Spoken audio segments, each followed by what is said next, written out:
Hey, thanks for checking out this episode of the Lake Effect Podcast. I'm James Proffitt, and today I'm sitting here with Dave Barris at Lake Chautauqua in Chautauqua County, New York.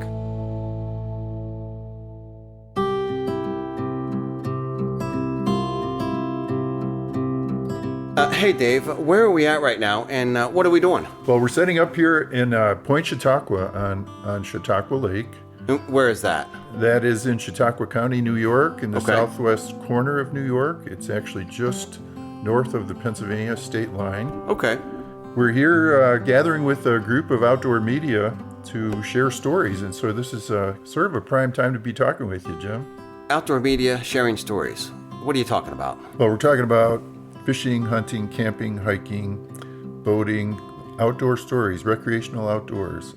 Chautauqua Lake is known as one of the premier lakes in the United States for the biggest fish that roams freshwater fish, muskies. Muskies in here are big. They grow to 60 inches, and they're prevalent here. So people come here to fish for muskies from all over the Northeast and all over the country. But we're only 15 minutes away from Lake Erie, and the Chautauqua County shoreline of Lake Erie is actually the deepest water of Lake Erie. So straight out from Barcelona Harbor, not far from where we're sitting, the lake is 210 feet deep. We have different species of fish here. That deep water promotes the growth of cold water forage like smelt and alewives. When you say forage, you mean little fish? Little fish that big fish like to eat Okay. for dinner, for breakfast, for all day long when they get hungry. What about appetizers? The appetizers work for Okay. those too, yeah. You've got a long job title. I am the Chautauqua County Visitors Bureau Outdoor Media Promotions Associate. Does that fit on one business card? It's tough, but I told them if that was the title, they had to pay me by the letter, and it worked out okay. Oh, good. What exactly has Chautauqua County tasked you with doing, and why you? Their focus, I wanted to say 8 years ago, was to try and promote the fishery because of Chautauqua Lake's reputation for giant muskies. Some of the folks in the promotional end of the county executive and others in the tourism business felt like it wasn't being promoted well enough.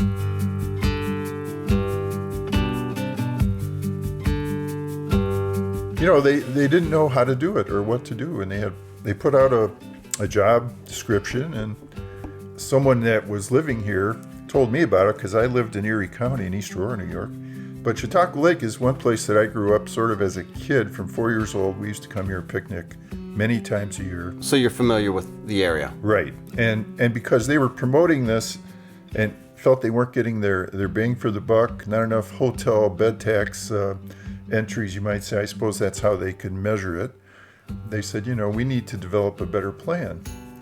At that time, about the time when that job description came out, I was just retiring from the world of engineering and space and defense, and writing program plans and providing an analysis of what might work versus what might not work was sort of my bag at the time. And so aerospace defense to outdoor recreation promoting? Well, I've been an outdoor writer since 1983. Okay. I've been a syndicated writer for a very long time.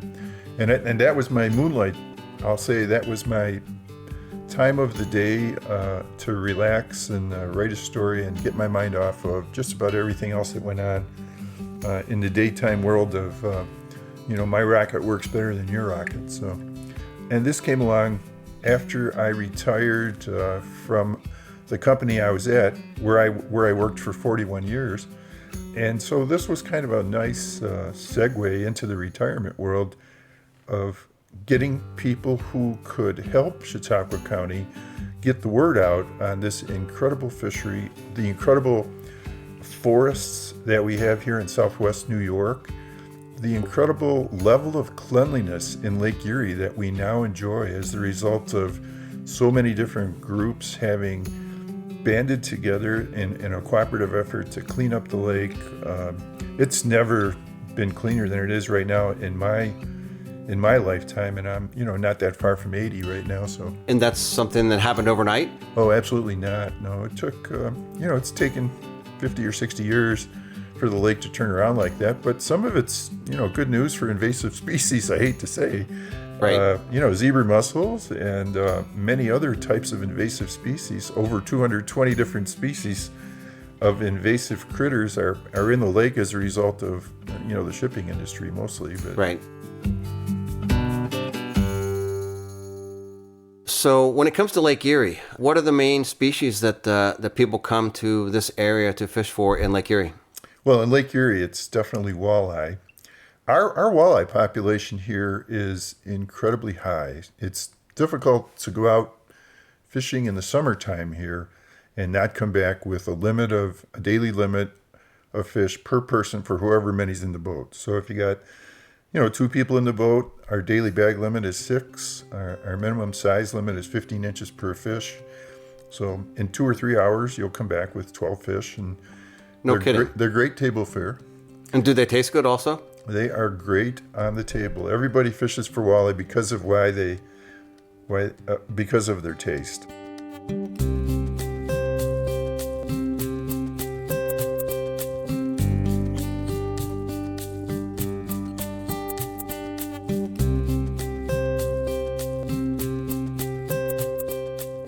Dave, in your position, what's the main tool that you use to get people that may not be familiar with Lake Erie and its tributaries, and even Chautauqua Lake, to come to New York, to travel to New York from other places? Well, tourism is a complicated formula for any one specific area, but in the case of where we are in Western New York, our biggest competitor is Niagara Falls. So one of the things that I suggested to our tourism director was, that we understand how Niagara County does it, because they set the records in the country for the number of tourism visits that they get.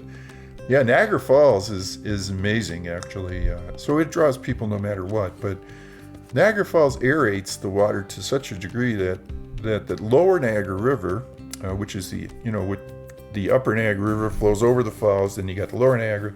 It's Lake Erie flowing into Lake Ontario. It's really clean water that's coming over that falls compared to how it was 50 years ago. Now, it's my opinion, the fish in Lake Ontario sense that high oxygenation content. They sense that cleaner water, even though Lake Ontario has become quite clean as well. And they come up the lower Niagara River to spawn. So people go there to fish. Anglers from all over the country go there to catch king salmon. And it's not a hard thing to do. So one of the ways that they allowed people to learn more about their area was through the outdoor media. When I started with this job, I joined as a county, as a supporting member, the New York State Outdoor Writers, the Pennsylvania Outdoor Writers, the Outdoor Writers of Ohio, and the Association of Great Lakes Outdoor Writers. And I made sure that we were able to contribute to their needs. And in exchange, I learned more about how their organizations worked and was able to set up a communications network where, so right now with making, let's say, a press release, I will be able to send news of Chautauqua County to 500 or 600 people who happen to be outdoor communicators in various forms: podcast people, TV people, radio people, right, writer people, columnists, book, magazine editors.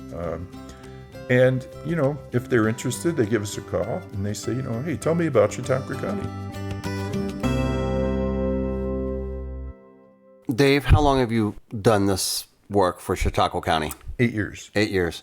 Mm-hmm. You mentioned podcasts and social media. Right. In that 8 years, have you noticed a big shift or a changing demographic for those who create such content? Outdoors, fishing, hiking, that kind of stuff? Oh, absolutely. Obviously, with social media gaining such attention and such momentum with the younger people, the statistical norm for the way that you might distribute information that you want other people to know about has switched from newspapers to online social media. So Chautauqua County has a very active online site, as well as with Instagram, and we can go down the litany of social media transmission venues that exist today. But that's a very big part of what we're doing. So the Association of Great Lakes Outdoor Writers, for example, has changed the way that they allow all of us writer folks to learn more about how to communicate properly to these networks through a channel that they recreated, having one or two people there do podcasts about everywhere that the AGLO, Association of Great Lakes Outdoor Writers, goes to visit. So as a group. So for example, our conference this year was in Kentucky Lake. I think it's the third time in 10 years we've been there. It's a great place to go. I think everybody in the entire world knows that Kentucky Lake exists now because of the Association of Great Lakes Outdoor Writers and their new direction and their new focus with social media. It really works. Even if you're not a fisherman, you see a big fish jump and the sun is setting, the blaze of the splash creates a rainbow effect, a spectrum of colorful visual effects that, if you're a fisherman or not, you have to say, man, that's cool. Dave, what's the most difficult part, if there is one, of promoting Lake Erie and Lake Erie streams in Western New York to visitors? Well, it depends, I think it depends what category the visitors fall into. Are they vacationers? Are they looking for, the best wineries in the area? Are they actual fishermen? Are they hikers, bikers, campers? And I would say that to promote Lake Erie the best, we need to share the good news of how clean that water has become in the last 6 decades, to the point of where it's cleaner than many inland lakes right, all around the country. It is quite amazing. The one thing that we need to do as a country and as a people who respect conservation and the goodness of clean water is to make sure that we keep it clean, because the demographics along the Great Lakes, especially along Lake Erie's southern shore, are overly dense. The pollution control systems, the septics, the sewers, they're too small. The lake is going to accept higher nitrates, even though we're trying to control these. And we need to do a better job as each county and every venue of population centers along the lake, all of the Great Lakes, and every waterway too. Because when you get rain, where does the rain go? In many systems, the rainwater goes into the storm. The storm sewer goes into the sanitary sewer, and right, the overflow goes directly into Lake Erie. That's not good. It's just not good.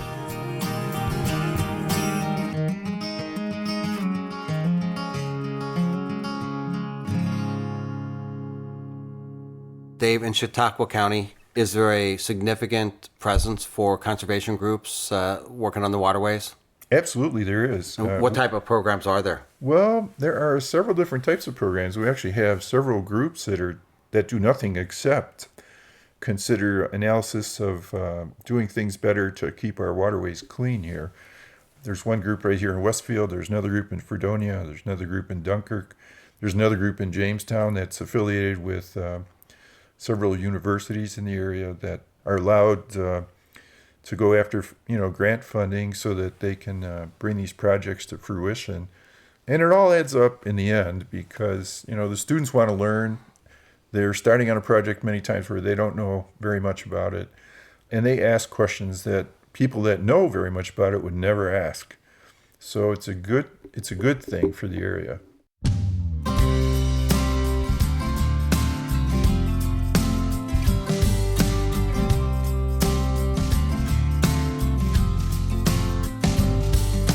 Hey Dave, if someone wants to find out more about Lake Erie in Chautauqua County and the tributaries, where can they find information? Well, just like we had talked about earlier, the social media, internet, etc., go to www.tourchautauqua.com and have your pick of information. Chautauqua is spelled Chautauqua.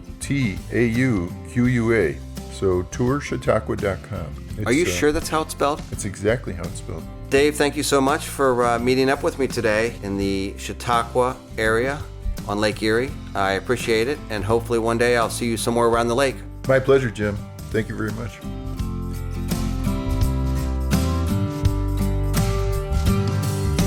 Thanks for joining me today for this episode of the Lake Effect Podcast. I'm your host and producer, James Proffitt. Executive producer is Chris Pfeiffer. If you have questions or want to learn more about Lake Effect, visit wgte.org/Lake Effect. Until then, I'll see you somewhere around the lake. WGTE. Voices around us. WGTE is supported in part by the American Rescue Plan Act funds allocated by the City of Toledo and the Lucas County Commissioners and administered by the Arts Commission.